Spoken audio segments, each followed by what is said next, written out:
அன்பு நெஞ்சங்களுக்கு அன்பான வணக்கங்கள். நம்ம சேனல்ல நெறைய கவுன்சிலிங் ரிலேட்டடான நெறைய டவுட்ஸ் அண்ட் கிளாரிஃபிகேஷன்ஸ் பார்த்துட்டு வந்துட்டுருக்கோம். இந்த சமயத்தில ஒரு சில டவுட்ஸ் வந்து கேட்டிருக்காங்க. முதல் முறையா நம்ம சேனல பார்க்குறீங்கன்னா, கண்டிப்பா சப்ஸ்கிரைப் பண்ணிக்கங்க. டவுட்ஸ் எல்லாத்தையும் நம்ம ஒவ்வொரு இதா கண்டிப்பா நான் உங்களுக்கு ஷேர் பண்றேன். ஃபர்ஸ்ட் டவுட் என்ன அப்டின்னா, சார் ஸ்டேட் கோட்டா சாய்ஸிங் ஃபில்லிங் எப்போ ஸ்டார்ட் ஆகும்? நெறைய பேர் வந்து ஸ்டேட் கவுன்சிலிங் எப்போ நடக்கும்? ஸ்டேட் கவுன்சிலிங்ல சாய்ஸ் ஃபில்லிங் எப்போ இருக்கும்? நெறைய பேர் கேட்டுட்டே இருக்கீங்க. ஸோ, அதுக்கான காமனான ஒரு இன்ஃபர்மேஷன்ஸ் மட்டும் சொல்றேன்.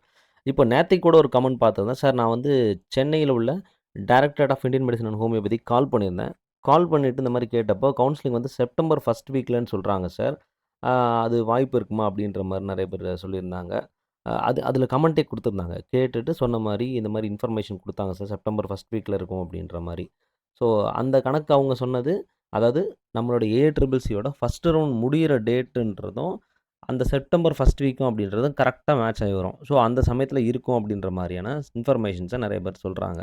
ஸோ, இதுதான் நானும் இன்ஃபர்மேஷன் சொல்ல வரேன். என்னென்ன அப்டின்னா, ஸ்டேட் கவுன்சிலிங் அப்படின்றது ஏஐசில maximum of numbers seat select பண்ண பிறகு தான் ஏஐசிசி முடிஞ்சு மேக்ஸிமம் நம்பர்ஸ் ஃபர்ஸ்ட் ரவுண்டோ, செகண்ட் ரவுண்டோ முடிஞ்ச பிறகு தான் டிஎன்ஆயுஷ் வந்து செலக்ட் ஆகும். ஒரு விஷயம் தெளிவா புரிஞ்சுக்கங்க.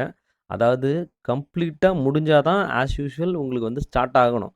பட் ஆனா, இவங்க வந்து ஒரு 2 ரவுண்ட் முடிஞ்ச உடனே ஸ்டார்ட் பண்ணிடுவாங்க. என்ன ப்ரொசீஜர் அப்டின்னா, இப்போ ஏஐசில எப்பவுமே எல்லா சீட்டுமே கம்ப்ளீட்டா ஃபில் ஆகாது. ஏதாவது 1, 2 சீட் ஏதாவது ஃபில் ஆகாம ஏதாவது மிஸ் ஆகும். அப்படின்றப்ப என்ன பண்ணுவாங்கன்னா, சென்ட்ரல் கவர்மெண்ட் ஏஐசிசின்றவங்க ஸ்டேட் கவர்மெண்ட்டுக்கு இந்த கோட்டா இந்த ஒரு மீதம் இருக்கிற சீட்ட சரண்டர் பண்ணுவாங்க. ஸோ, நான் கவுன்சிலிங் நடத்தினப்ப நான் நடத்தினதில எனக்கு ஒரு சீட் 2 சீட் ஃபில் ஆகவே இல்ல. எவ்வளவோ முயற்சி பண்ணிட்டேன். இந்த சீட்ட ஐ அம் சரண்டரிங் டூ ஸ்டேட் கவர்மெண்ட் அப்படின்னு சரண்டர் பண்ணுவாங்க. அப்ப ஸ்டேட் கவர்மெண்ட் அந்த கோட்டாவ ஓப்பன் கோட்டாலயோ அல்லது தேவைப்பட்ட ஏதாவது கேட்டகரிக்குள்ள ஆட் பண்றதுக்கு முயற்சி பண்ணுவாங்க. ஸோ, இந்த ப்ராசஸ் வந்து கண்டிப்பா நடக்கும்.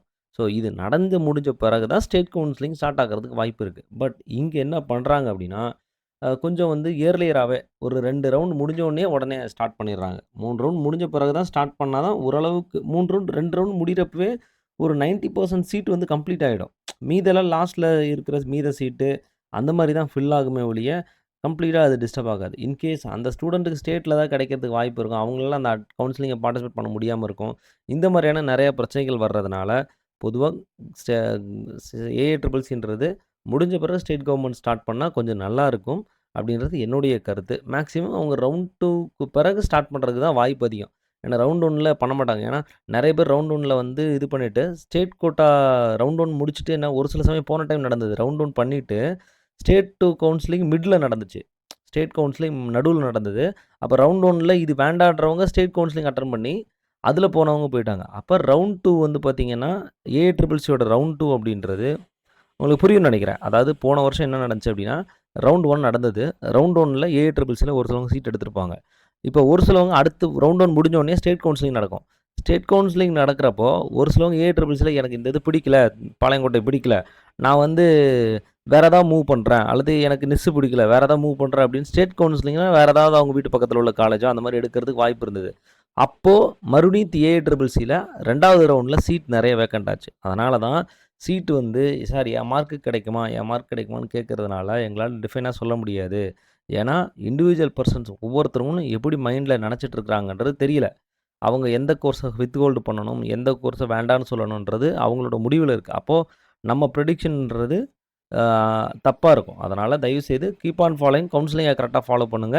மேக்ஸிமம் 2வது கவுன்சிலிங்க்கு முன்னாடி 2ண்ட் ஃபேஸ் ஆஃப் ஏஐசிசிக்கு முன்னாடி நடுவுல வச்சா இந்த மாரி ஒரு கேப் சான்ஸஸ் கிடைக்கும்.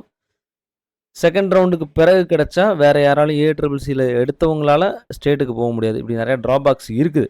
ஸோ, அதனால கண்டிப்பா அது வந்து சரியா நடந்துச்சுன்னா, நல்லா ப்ராப்பரா இருக்கும். ஒரு தெளிவு இல்ல. கம்ப்ளீட்டா முடிஞ்ச பிறகு தான் எப்பவுமே நடக்கணும்.